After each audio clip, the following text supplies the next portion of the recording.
நம்ம இன்றைக்கி பார்க்க போகிறது என்னென்னா டைம் அண்ட் ஒர்க்கு கான்செப்ட் தான் பார்க்க போகிறோம். ஸோ நம்ம இந்த கான்செப்டை நல்ல டெப்த்தாக பார்ப்போம். ஃபஸ்ட் மாடல் எப்படின்னா, ஒருத்தர் ஏன்றவர் ஒரு வேலையை 10 நாட்களில் முடிக்கிறாருன்னு வச்சுப்போம். ஓகேங்களா? இப்போ இவரோட ஒரு நாள் வேலை, அப்போ ஒன் டே ஒர்க்குன்னு எடுத்துட்டோம்னா, ஒன் டே ஒர்க் ஆஃப் ஏ அப்படின்னு எடுத்துட்டோம்னா, அப்போ இது எப்படி ஒன் டே அவர் ஒரு நாளில் எவ்வளோ வேலை செஞ்சிருப்பாங்க, இன்வெர்ஸ்லி ப்ரொபோஷனல் டு அவர் மொத்தமாக எத்தனை நாளில் அந்த வேலையை முடிச்சிருப்பாரோ அதுதான், அதுக்கு ஈக்குவல். ஓகேவா? அப்போ ஒன் டே ஒர்க் ஆஃப் ஏன்னு எடுத்துட்டோம்னா, அவர் மொத்தமாக அந்த வேலையை 10 நாள் முடிப்பார், அதுக்கு ஈக்குவல். அது இன்வெர்ஸில் இருக்கும். ஓகேங்களா? இதுதான் one day work of A is equal to 1/10. இப்போ அதுவே இதே அப்படியே ரிவர்ஸில் போட்டால் one day work of A 1/10 அப்படின்னு இருக்குன்னு வச்சுப்போம். இத்தனை யூனிட் முடிக்கிறான்னு வச்சுப்போம். அப்போ அவர் எத்தனை நாள் முடிப்பார்னா, அப்போ அந்த வேலையை 10 நாள், அப்படி இந்த பக்கம் போனால் 10 வந்துருமா, அப்போ 10 நாளில் முடிப்பார். நெக்ஸ்ட் என்னென்னா ஏபி, 2 பேர் கேட்பாங்க. இப்போ ஏ ஒரு 10 நாளில் முடிப்பார்னு வச்சுப்போம். இப்போ பி ஒரு 15 நாளில் முடிப்பார்னு வச்சுப்போம். இப்போ 2 பேர் சேர்ந்துட்டாங்க, 2 பேர் சேர்ந்து வேலை செய்கிறாங்க.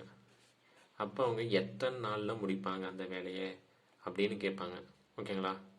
இப்போ ஏ ஏவோட ஒன் டே ஒர்க்னா என்ன? One day work is equal to 1/10. ஓகேவா? அவர் மொத்தமாக முடிச்ச 10 நாள். அப்போ அதுக்கு இன்வெர்ஸ் தான் அந்த ஒன் டே ஒர்க்கு. ஓகேவா? அப்போ பியோட ஒன் டே ஒர்க்கு என்ன? ஒன் டே ஒர்க் அப்படின்னு எடுத்துட்டோம்னா, இன்வெர்ஸ்லி ப்ரொபோஷனல் டு அவர் எத்தனை நாள் முடிச்சிருப்பாரு, 15 நாள், அதுக்கு ஈக்குவல். ஓகேவா? இப்போ ஏவும் பியும் 2 பேர் சேர்ந்து செய்கிறாங்க ஒர்க்கை. ஓகேவா? அப்போ இவங்களோட இந்த ஒன் டே ஒர்க், இது ஒன் டே ஒர்க், ஏவும் பியும் சேர்ந்து ஒரு நாளில் எவ்வளோ வேலை முடிச்சிருப்பாங்க அப்படின்னு கேட்குறாங்க. அப்போ என்ன, இது ஏ ஒன் டே ஒர்க் என்ன 1/10 ப்ளஸ் பின்றது எவ்வளோ 1/15. ஓகேவா? இதை கிராஸ் மல்டிப்ளை பண்ணால் 15 + 10/10 × 15. அப்போ இது 25. அப்போ இது 10 × 15 எடுத்துட்டோம்னா, இது 5ஆல் அடிக்கலாமா? இது 3, இது 5, இது 2, அப்போ 1/6. ஓகேங்களா? அப்போ ஒரு நாளில் 1/6 வேலையை முடிச்சிடுறாங்க. ஓகேவா? 2 பேர் சேர்ந்து. அப்போ இவங்க 2 பேரும் எத்தனை நாளில் முடிப்பாங்க? 2 பேரும் சேர்ந்து டோட்டல் ஒர்க்கை எத்தனை நாள் முடிப்பாங்கன்னா, இதுக்கு இன்வெர்ஸ். அப்போ 6 days. அப்போ இதில் நம்ம என்ன தெரிஞ்சுக்கணும்னா, ஒன் டே ஒர்க்கு, ஒரு நாள் வேலை இன்வெர்ஸ்லி ப்ரொபோஷனல் டு அவங்க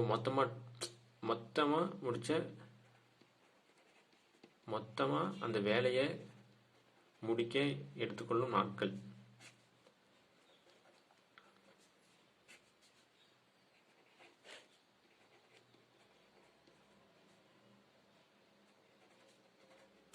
எடுத்துக்கொள்ளும் நாட்கள். ஓகேங்களா?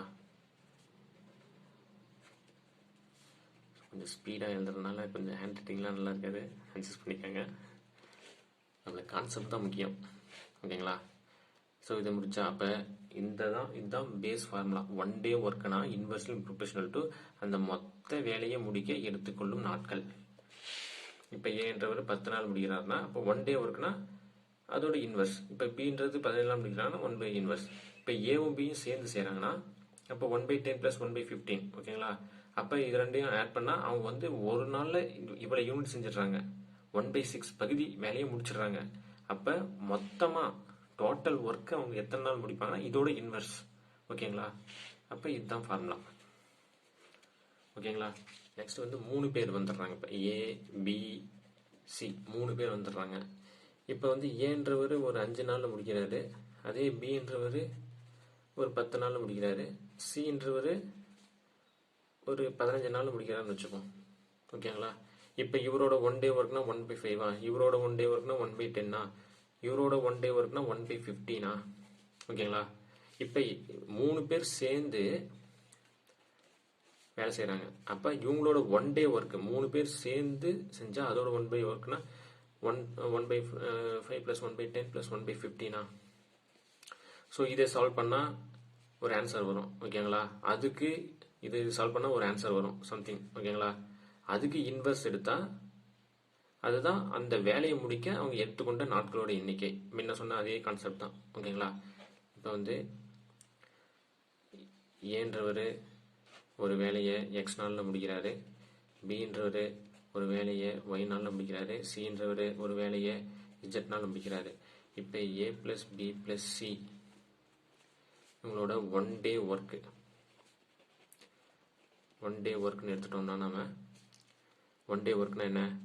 இவங்களோட 1 டே ஒர்க்கு ஏவோட 1 டே ஒர்க்கு 1/x ப்ளஸ் பியோட 1 டே ஒர்க்கு 1/y ப்ளஸ் சியோட 1 டே ஒர்க் வந்து 1/z. ஓகேங்களா? இதை ஃபுல்லாக கிராஸ் மல்டிப்ளை பண்ணால் xy plus yz plus zx by xyz. இது வந்து 1 day work of A plus B plus C. இது ஓகேவா? அப்போ மொத்தமாக அவங்க டோட்டல் ஒர்க்கை வந்து கம்ப்ளீட் பண்ண எத்தனை நாள் ஆகுனா 3 பேர் சேர்ந்து இதோட இன்வெர்ஸ். ஓகேவா? அப்போ மொத்த வேலையை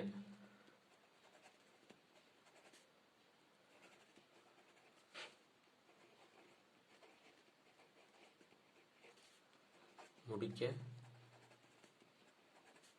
ஆகும் நாட்கள், மொத்த வேலையை முடிக்க ஆகும் நாட்கள்னா இப்போ 1 டே இதுதான் இதோட இன்வெர்ஸ். ஓகேங்களா?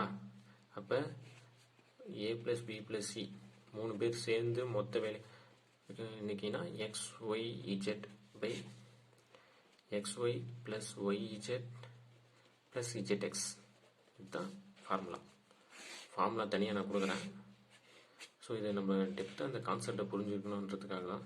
ஸோ நெக்ஸ்ட்டு வந்து ஏன்றவர் ஓகேவா 3 மடங்கு பிஏ விட வேலை செய்கிறாரு அப்படின்னு கொடுத்துருக்காங்க. அப்போ இவங்களோட வேலையோட விகிதம் கேட்பாங்க. இப்போ A/B ஏவோட விகிதம் மற்றும் பியோட விகிதம். இப்போ ஏன்றவர் 3 பகுதி செஞ்சுருக்காரு. அப்போ பின்றவர் பி பகுதி தான் செஞ்சிருப்பார். அப்போ இதோட விகிதம்னா 3:1. இது வந்து என்னது? Work ratio. இது ரொம்ப முக்கியம். ஒர்க் ரேஷியோ வந்து 3:1. ஏன்றவர் 3 வேலையை செஞ்சிடறாங்கன்னா பின்றது ஒரு வேலை தான் செய்வார். ஓகேங்களா? இப்போ வந்து டே ரேஷியோ போட்டிங்கன்னா இப்போ வந்து டேஸ் ரேஷியோ போட்டோம்னா ஓகேவா இவங்களோட டே ரேஷியோ இப்போ வந்து இவர் வந்து ஏன்றவர் இவரோட 3 வேலையை எக்ஸ்ட்ரா செஞ்சிடறாரு. அப்போ இவர் வந்து ஒரு வேலையை கம்ப்ளீட் பண்ணுறது ஒரு நாளில் கம்ப்ளீட் பண்ணுவார். இவர் வந்து அந்த வேலையை ஏக்கு கம்பேர் பண்ணுறப்ப 3 நாள் செய்வார். இதோட ரேஷியோ புரியுதுங்களா? இப்போ டேன்ற வரப்ப இவர் வந்து சீக்கிரமாக வேலை செஞ்சிருவார், இவர் வந்து லேட் ஆகும். அதனால் இவர் வந்து ஒரு நாள் செய்கிறாருன்னா இவர் வந்து 3 நாள் செய்வார். இப்போ இங்கே வந்து ஏன்றவர் 3 விட 3 பகுதி வந்து அதிகமாக செய்கிறார் வேலை. அப்போ 3:1. அதுக்கு இன்வெர்ஸ் தான் டேஸ் ரேஷியோ. ஓகேங்களா? இவ்வளோதான் கான்செப்ட். இதுலேருந்து நம்ம வந்து சம்ஸை வந்து டெப்த்தாக பார்ப்போம். ஸோ இதுதான் ஃபார்முலா. ஓகேங்களா? இப்போ வந்து ஏன்றவர் ஒரு வேலையை செய்து முடிக்க ஆகும் காலம் வந்து என் நாட்கள்னா அப்போ ஏன்றவர் ஒரு நாள் எவ்வளோ வேலை செஞ்சிருப்பாரு அந்த மொத்த நாட்களுக்கு இன்வெர்ஸ் போட்டால் ஒரு நாள் வேலை வந்துடும். அதுவே இதே ரிவர்ஸ் ஏன்றவர் ஒரு நாள் வந்து 1/n வேலையை செய்கிறாருன்னா அப்போ மொத்த வேலைனா இதோட இன்வெர்ஸ். ஓகேங்களா? இப்போ நெக்ஸ்ட் வந்து ஏபி 2 பேர் சேர்ந்து முடிக்க ஆகும் நாட்கள்னா 1 டே ஒர்க் ஆஃப் ஏ, இது வந்து 1 டே ஒர்க் ஆஃப் பி. இது ரெண்டையும் ஆட் பண்ணால் அவங்க 2 பேர் சேர்ந்து ஒரு நாளில் எவ்வளோ வேலை செய்கிறாங்க வந்துடும். அப்போ இதோட இன்வெர்ஸ் எடுத்தால் அவங்க மொத்த வேலையை இத்தனை நாளில் முடிப்பாங்க அப்படின்றது வந்துடும். ஓகேங்களா? இப்போ வந்து ஏபிசி மூவரும் சேர்ந்து ஒரு வேலையை செய்கிறாங்க. ஓகேவா? அப்போ தனித்தனியாக செய்கிறாங்க. அப்போ 3 பேர் சேர்ந்து ஒரு நாளில் எவ்வளோ வேலை செய்வாங்கன்னா அப்போ 1/A இது 1 டே ஆஃப் ஏ 1 டே ஒர்க்கு, இது வந்து 1 டே ஒர்க் ஆஃப் பி, இது வந்து 1 டே ஒர்க் ஆஃப் சி. இப்போ இது ஃபுல்லாக சால்வ் பண்ணால் இந்த ஃபார்முலா வந்துடும். இப்போ இதுக்கு வந்து இன்வெர்ஸ் எடுத்தோம்னா மொத்த வேலையை எத்தனை நாள் முடிப்பாங்க. இது வந்து ஒன் டே ஒர்க், ஒரு நாள் எவ்வளவு வேலை செய்யறாங்கன்றது. இது வந்து மொத்தமா இதோட இன்வெர்ஸ் வந்து மொத்த வேலையை எத்தனை நாள் முடிப்பாங்க அப்படின்றது. ஓகேங்களா?